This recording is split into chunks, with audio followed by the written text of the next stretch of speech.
Mais um episódio do podcast saindo do forno direto da Fispal, Food Service 2023, parceria da Rede Food Service com a Rational Brasil. Convidado da vez, é pessoa importante aqui, falando de um assunto de extrema relevância no planeta. Leonardo Lima, fundador da Dreams and Propose, uma consultoria especializada em sustentabilidade, curador da editoria Sustain Food da Rede Food Service. Léo, que bom te encontrar, sempre um prazer, cara. Sempre assuntos bons, importantes, novidade. O Léo não para, cara. O Léo não para de trabalhar nesse segmento.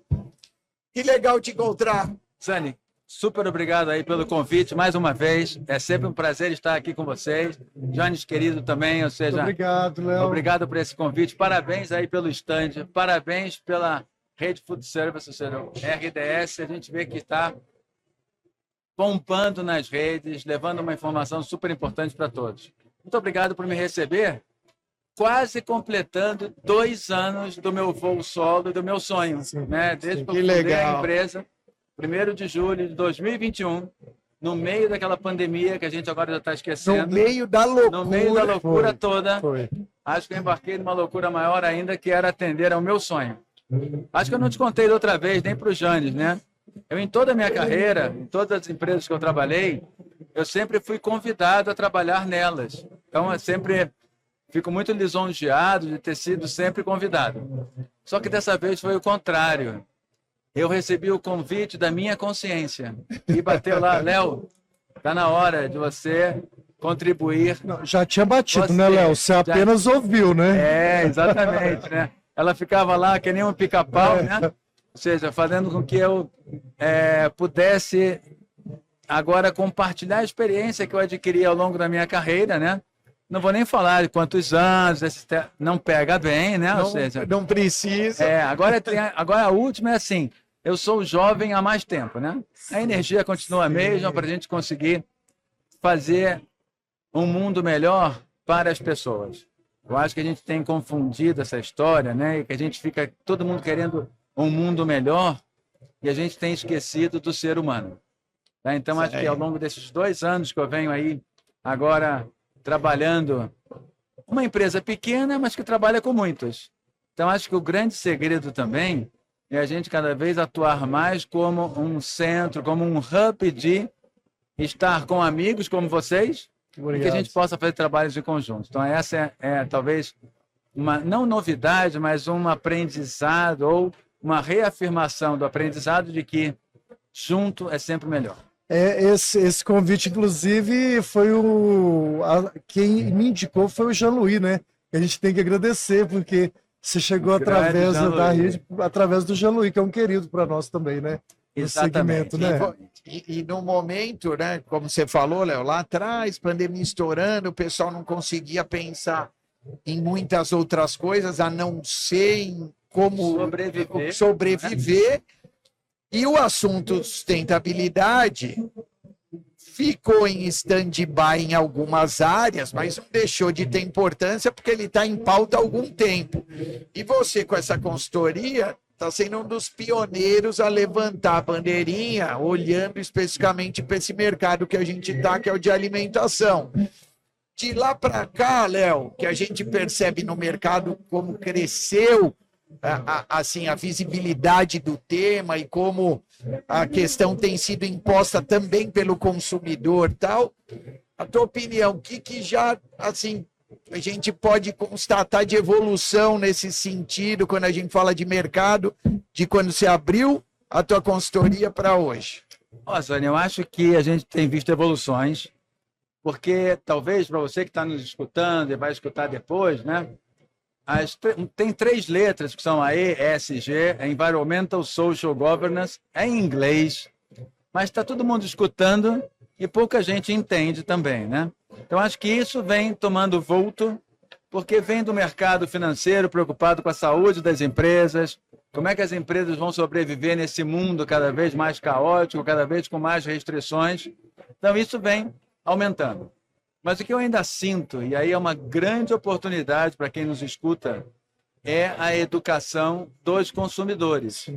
observem que eu já tenho visto com muito prazer nos supermercados que eu vou próximos da minha casa, não vou falar as marcas aqui, porque eles vão saber quem são, que eu entro no supermercado e na rádio do supermercado eu escuto falar de economia circular, eu escuto falar de reciclagem, de consumo de água, coisas que a gente não escutava. Exatamente. Escuto sobre perdas de alimentos. Então, na realidade... Desperdício. Então, isso quando a gente começa a escutar esse tipo de mensagem, quando você vai fazer as suas compras, é muito interessante. Então, isso mostra que as empresas que têm contato com o consumidor estão preocupadas em levar essa mensagem até ele. Muito legal. Por outro lado, ainda falta bastante. Então, empresas que estão escutando, vocês que estão aí nos escutando hoje, ponto importante para vocês pensarem. O quanto vocês estão fazendo para educar o seu consumidor. E como todo movimento, né, Léo, começa com algum radical lá na ponta que percebe uma necessidade, começa a se revoltar a respeito dela, daí começa a mover a sociedade, daí vem um suporte legal, normalmente, que vai dando força para aquilo, mas uma hora tem que virar conscientização para poder surtir efeito, né? E eu acho que a gente está no comecinho disso, né? No comecinho da conscientização e do entendimento das pessoas. Aí né? eu vou puxar esse assunto da conscientização, né, das pessoas, porque eu tenho visto também, e vou citar um exemplo que nós passamos aqui em São Paulo, então quem mora em São Paulo, estão lembrados lá por 2014, 2015, com a crise hídrica. Então eu vejo assim, né? A conscientização, ela muitas vezes pode vir por uma motivação que você tenha, que ela é super altruísta, ela é benéfica. Eu vou falar da água. Nós não vivemos sem a água. Sim. Nós somos formados de água, nosso corpo, mas nós não damos a mínima importância para ela. Porque ela é abundante, né? Aparentemente ela é abundante. Porque ela é abundante em algumas áreas do planeta, em algumas áreas outras não, do Brasil, e em outras ela é super escassa. Então, quando eu falo da conscientização, a gente tem que usar os dois momentos, que é a motivação, que é o lado positivo, e, eventualmente, alguma penalização. Porque a gente só vai dar conta de que necessita de água quando ela falta. Sim, que foi o que aconteceu aqui, foi o que né? aconteceu. Então, em 2014, 2015, grande parte das indústrias, empresas, nós em casa, reduzimos muito o consumo da água, vivemos bem, mas porque nós não íamos ter água.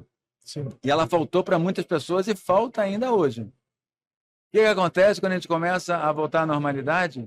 Quem hoje fala de água? Já parou o assunto, né? Já parou o assunto. Apesar de eu acho que tem ainda ficou um residual de hábito. As pessoas hoje, aquele lance, lembra de não lavar o carro na calçada? Hoje, quando você vê o pessoal, até olha de cara feia. Né? Porque também tem aquela coisa do que a gente vê do desperdício, né? Porque quando você pega e fala de água, por exemplo, você vê lá no Nordeste há pouco tempo não tinha água lá, tiveram que remanejar um rio para chegar a água. Exatamente. Aí você pega uma transposição do São Francisco para levar água. Quantos anos aquilo durou, né? A gente sabe dos defeitos que aquilo causou na nossa sociedade. E aí a gente pega a água hoje na fonte de energia. Sem a água a gente não estava aqui, né? Falando, né? Exatamente. Então, que outra coisa? O clima.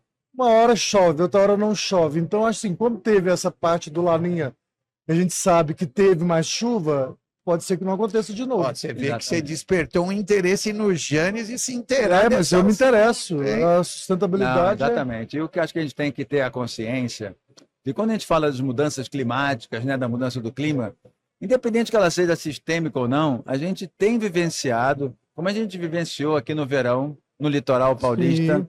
600 milímetros de chuva sobre uma área localizada. Clima, não tem clima. A camada de ozônio. A gente vê, isso. Então a gente vai ter muito mais eventos com muito mais frequência e os eventos vão ser muito mais catastróficos, vão ser muito mais severos. Sim. E aí, infelizmente, nessa história toda, quem mais sofre? Quem já não tinha. Então a gente tem também que botar a mão na consciência que hoje, no mundo que a gente vive, a gente tem uma desigualdade entre quem tem muito e quem não tem nada, que ela, infelizmente, cada vez ela vai aumentando. E para nós, que felizmente somos afortunados de termos, independente da quantidade, mas se nós estamos aqui é porque nós temos, Sim. temos que trabalhar fortemente para quem não tem. E se a gente olha também de uma maneira mais egoísta, se a gente olha economicamente, quando eu trabalho para quem não tem, eu estou gerando consumo. Tá? Então, se a gente for olhar num sistema, ou seja, puramente econômico, e econômico com uma visão bem do passado, um capitalismo bem cruel, essa distribuição acaba sendo benéfica. É benéfica, ela gera mais consumidores. Então, quando a gente teve os planos do Brasil econômicos, que a gente tinha a maior distribuição de renda, o que aconteceu? Você gera um círculo virtuoso. O problema, muitas vezes, dos planos econômicos que a gente tem no Brasil, independente de que governo sejam, é que eles não são sustentáveis ao longo do tempo. Então, eles são espasmódicos. Então, você tem uma melhora, a melhora serrote, né? Então, o serrote, como é que ele faz? Ele sobe e desce. Sobe e desce. Então, nós temos que encontrar fórmulas de que a gente tenha um desenvolvimento sustentável. Sim. E que ele começa sempre pelo econômico. E nessa linha que você falou, a gente estava falando da conscientização, tal, você tem nas suas iniciativas, nos seus projetos, se pautado sempre nisso, né? Eu nunca mais esqueci, quando você dividiu com a gente pela primeira vez, a missão que você tinha com relação a isso, num momento em que o conhecimento e a conscientização das pessoas é importantíssimo, e você levar isso para 30 milhões de pessoas, né, Léo? Exatamente, Zane. Olha só, ainda bem que quando eu coloquei esse objetivo, eu falei, ele é tão doido e ele é 25% do Brasil, não, 20% do Brasil, de um Brasil? É, quase isso, né? Por que ele é tão grande, né? Porque faz com que eu sempre tenha que trabalhar com outros. Então, lembra que eu comentei no início, né? Então, eu não pretendo ser uma companhia muito grande, mas pretendo ser muito grande. Grande em que sentido? Nos impactos positivos que eu possa gerar. E na motivação, e na né, motivação, isso, de que outras pessoas se juntem nessa missão de nós utilizarmos. Aí eu queria abrir um parênteses, a gente tem hoje ficado muito encantado com a inteligência artificial. Eu, longe de ser contra, mas nós sempre estamos encontrando uma desculpa de não fazermos o que compete a nós, como seres humanos e indivíduos. A gente sempre acha que alguém vai resolver. Então, quando fundei a companhia, eu falei, não, eu vou tomar a responsabilidade e vou tentar impactar, vou impactar, e juntamente com amigos como vocês, a no mínimo 30 milhões, porque quem sabe eu consigo mais. Então, eu estou sempre buscando como é que eu posso fazer, ter iniciativas que gerem volume e que gerem educação e consciência. Então, Legal. acho que aqui a gente já pode dar um spoiler de um futuro projeto nosso, de como é que nós vamos poder levar a educação para aquela pessoa que está na base da pirâmide.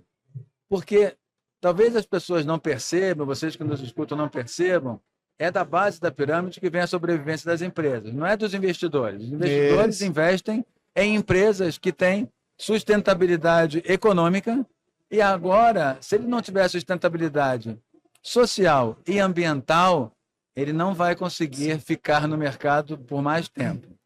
Mas o que eu tenho visto é que as pessoas têm esquecido de que não é só o convencimento da autodireção ou dos governos. Quem faz a economia girar somos nós, enquanto consumidores. Tem que ter engajamento da causa, né? Tem que ter engajamento. E o que ainda não acontece hoje, é que as pessoas ainda não estão escolhendo, em sua grande maioria, fazer o seu aporte de dinheiro ou seu investimento nas empresas sustentáveis. Porque tem um outro conceito que eu queria explorar com vocês, é o seguinte: nós, enquanto consumidores, todos os dias nós investimos em empresas.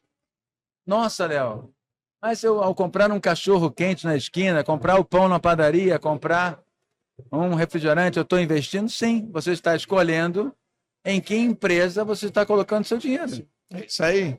Mas nós não percebemos esse poder. Agora, esse poder, e eu tenho escutado e acredito, ele não vai vir de uma maneira suave. Ele vai vir numa virada de chave. Então, as pessoas, de uma hora para outra, vão começar a ter uma consciência e falar, não, nessa empresa que poluiu o Rio, nessa empresa que trata mal os funcionários, nessa empresa que não está nem aí para a comunidade que ela está operando, que paga salários ruins, dessa empresa Dessa Porque eu não compro. A informação começou a chegar de maneira diferente, Muito né? mais E daí, democrática, muito mais livre. O cara Então, não sabia disso da empresa, agora ele começou a saber. porque hoje em dia as pessoas estão muito mais atentas. Leonardo, ano passado, naquela palestra que você deu da Next, você apresentou alguns dados assustadores, né? Sim. Você tem alguma coisa nova para apresentar para a gente? Olha, falar como que está? Infelizmente, olha, o que eu vou comentar Porque a gente sabe que abriu mantém, agora, né? e não é novo, né? A gente continua com um desperdício de alimentos no mundo, que é simplesmente absurdo. Então, se a gente somar todo o desperdício de alimentos no mundo, que poderia, inclusive, estar sendo consumido, já são 1,3 bilhões de toneladas anuais. Bilhões. No Brasil, a gente tem em torno de umas 27 milhões de toneladas ano de desperdício de alimentos e o outro lado do desperdício, que é o lado cruel da equação, são as pessoas que não se alimentam.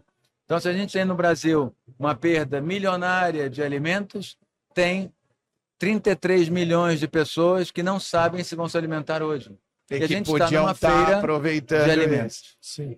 Né? Agora, o que a gente observa também, e aí é um apelo que eu faço e um desafio, é que toda empresa de alimentos ela devia começar a pensar o seu processo e zerar a perda. Então, isso deixo aberto também aqui a porta, né, através da nossa editoria da Sustain Food, para empresas que queiram se juntar em esforços de como nós conseguimos zerar perdas na indústria alimentícia. E aí não tem desculpa, pessoal. Porque, não, mas os processos sempre têm perdas. Sim, porque o nosso modelo mental admite perda. Isso aí. Nós a gente adota como normal, né? A gente adota como normal. E depois você pode perder 1%. É muito ou é pouco? A gente pode falar, poxa, 1% ou 0,5% é pouco. Em termos percentuais, a gente compara a 100%. Mas e se essa indústria produz 1 bilhão de toneladas por ano? É isso aí. Tudo é relativo. É nada, né? Ou seja, a quantidade que dá esse 1%, então, né? Quem controla essa empresa pode estar super tranquilo. Não, mas eu só perco 1%. 1% ou 0,5%. Ah, não, me traduz em quantas toneladas e me traduz em quantas pessoas você poderia alimentar com essa perda? O Zane até brincou que eu estava fazendo números, né? 20% do Brasil, assim, acho que foi em outra situação. Mas quando você pega que fala de um planeta com 7 trilhões, né? É isso? Eu acho. 8, já somos 8. 8 trilhões. Quando eu estive lá com vocês, era 7 bilhões, 900 milhões, né? Já passamos 8 bilhões. Bilhões, né? Bilhões. Você imagina aí, com a internet, você queria atingir apenas 30 milhões? Isso é muito modesto, né, Léo? Isso é para só deixar, assim, aquele aperitivo. Para ter a meta. Para ter a meta. Eu gostei. E, Léo, daí nas frentes que hoje você está considerando esse cenário e a importância que você sabe que tem esse trabalho de conscientização e de amadurecimento do conceito de sustentabilidade e tal. Quais as frentes que você está trabalhando hoje? Obrigado aí pela pergunta. Olha, uma coisa que eu aprendi, né? Que a gente só vai tomar ações. Uma, a gente pode estar motivado, eu tenho um prêmio ali, então, nossa, eu quero ganhar aquele prêmio, eu tomo ações. Outra é aquela história, tenho um problema, eu tenho que tomar uma ação.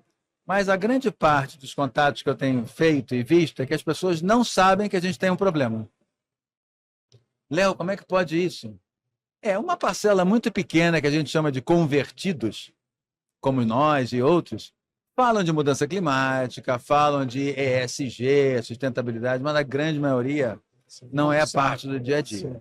Então, o que eu tenho feito montei um diagnóstico para mostrar para as pessoas se elas sabem o mundo que elas estão vivendo. Então, ela vai lá, responde, e ela recebe um semáforo para ver se ela está morando no planeta Terra, ela está em verde porque ela entende o que está acontecendo, se ela está morando no planeta Terra, mas não sai de casa, ou se ela está morando fora do planeta vermelho. Porque eu tenho visto que a grande parte das pessoas parece que não mora no planeta Terra. Porque não conseguem responder perguntas que são normais, você não precisa ser estudioso para saber o que está passando. Então, esse é o primeiro ponto. Se eu não sei que tem um problema, eu não vou me mover. Sim. Então, a primeira parte do programa de conscientização da Dreams and Purpose Consulting é tirar uma fotografia da organização, como estão os funcionários, o que eles sabem, o que eles não sabem, o que a direção da companhia sabe, o que ela não sabe.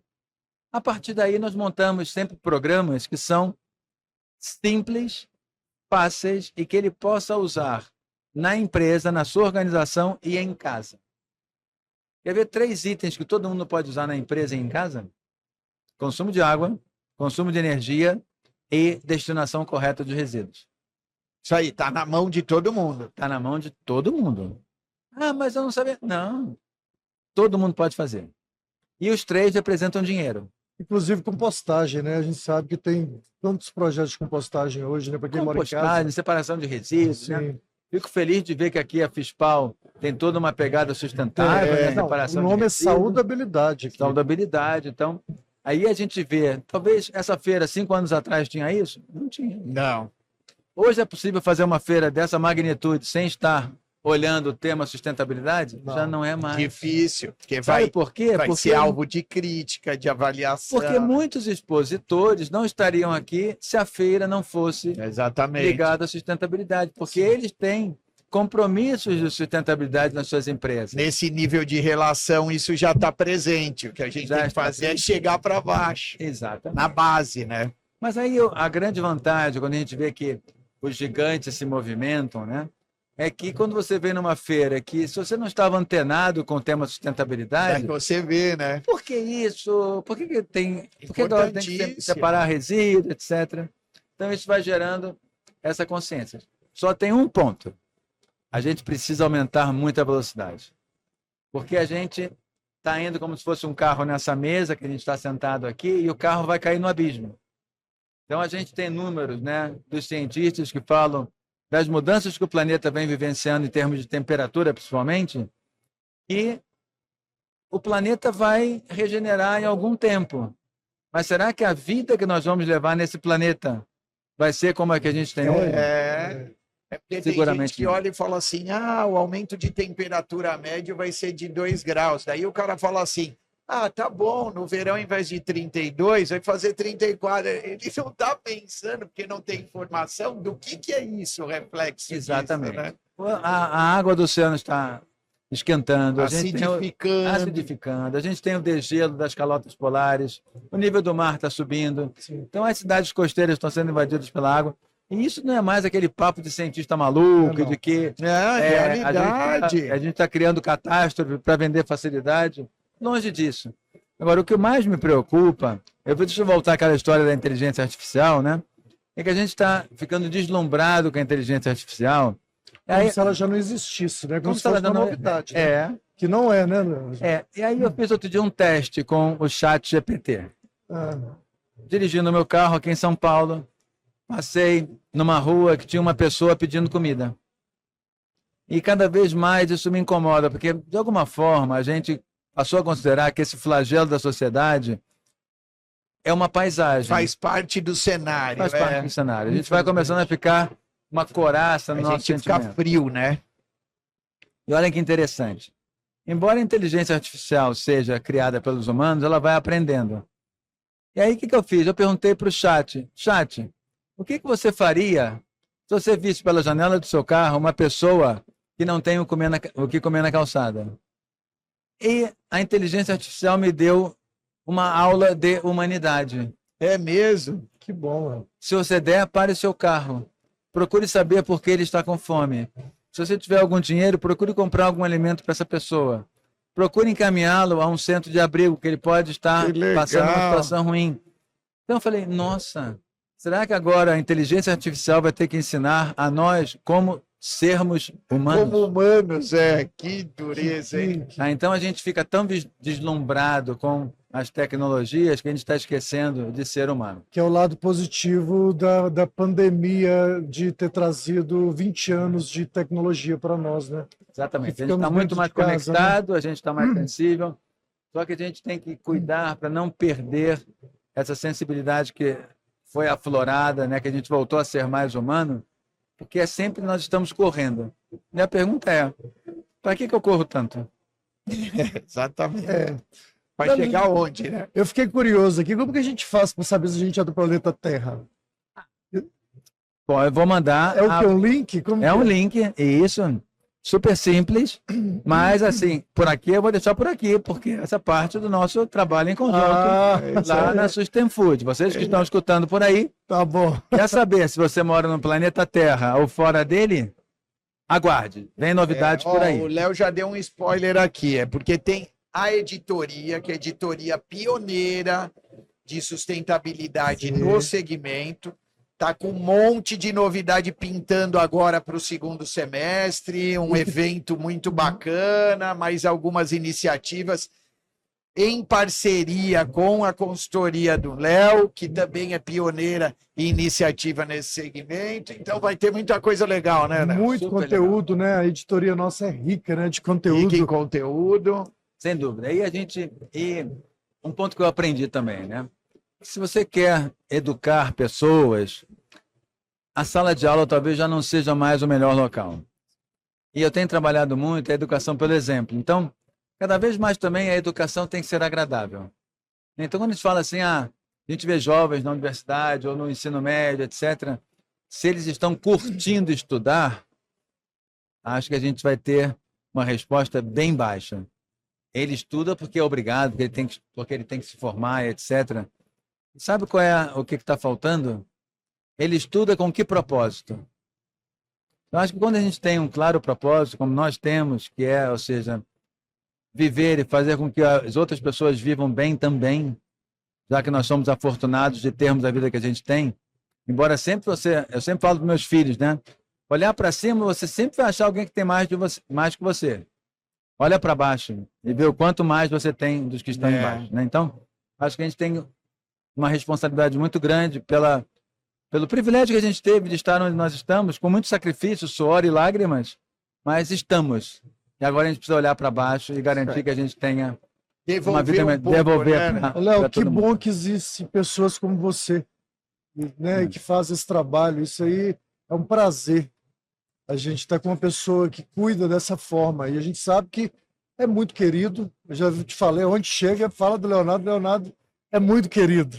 Né? Então, assim, como é bom ter pessoas como você no planeta. Não, obrigado, Janes. E na realidade, olha, quando me falam assim, primeiro eu fico feliz de ter amigos como vocês, mas outra, assim, eu aprendi, né, que tudo que a gente recebe de bom, se você não doar, você está fechando a sua energia. Sim. Então, se a gente recebe coisas positivas, que tal pensar que a gente deve ao universo coisas positivas também, né? Então a gente está sempre abrindo espaço para que a gente tenha energia fluindo. E o universo divide tanta coisa com a gente, né? Exatamente, o universo divide para a gente querer juntar. Exatamente. Nós não ficaríamos mais 48 horas com o Léo conversando? Dá 3 dias de conversa aqui. Mas a gente tem que fechar, mas eu queria só comentar com vocês assim, um ponto de aprendizado, né? Sobre essa parte de energia. Que se a gente começar a ver também que a energia positiva que a gente recebe, a gente consegue compartilhar com outras, isso gera um círculo virtuoso de ações positivas. Então, convido a todos, né, que queiram fazer alguma transformação na sua vida, no planeta, e que pensem, a gente sempre pode chorar, mas pode chorar de emoção ou de tristeza. Eu prefiro chorar de emoção. Foi uma coisa que você falou para mim ali, eu acho bonito quando pessoas, igual você, fala de energia, porque a gente vive por afinidade. São as afinidades que chegam até nós, o que nos afinizam, né? Então, se a gente cuidando, o que vai chegar na gente são só coisas positivas, né, Léo? Ou não. Ou não, mas assim, eu acho que tenho aprendido, né? Que quando você doa a sua energia positiva para o universo, para pessoas, eu acho que a gente precisa doar muita energia positiva para pessoas, tá? Que elas estão muito necessitadas. Você recebe essa energia positiva de uma forma que você não espera. E outro ponto, né?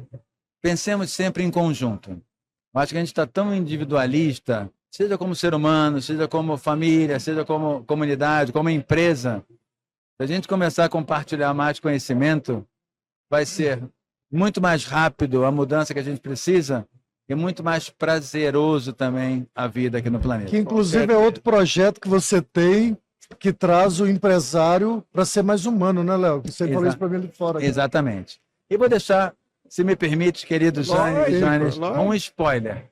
Dia 1º de julho, nós vamos ter um grande lançamento pela minha consultoria e eu pretendo que seja o maior portal do mundo. Ah, mas é porque você quer ser grande, Léo? Não, é porque eu quero causar o máximo de impacto positivo no planeta. Tá? 1º de julho, aguardem. SDG Observatory vai estar no ar. Aí, ó, mais uma novidade aqui que está saindo com exclusividade na rede saindo do forno, exatamente. Léo, obrigado mais uma vez, sempre bom te encontrar. Obrigado pelo convite, sempre um prazer estar aí com vocês. Parabéns pelo trabalho que você está fazendo, pelas sementes que está plantando aí, diversas delas. Participação especial de Janes Fabrício aqui no podcast com o Léo. Já tem mais direto da FISPAL 2023, saindo do forno podcast, parceria da Rede Food Service com a Rational Brasil.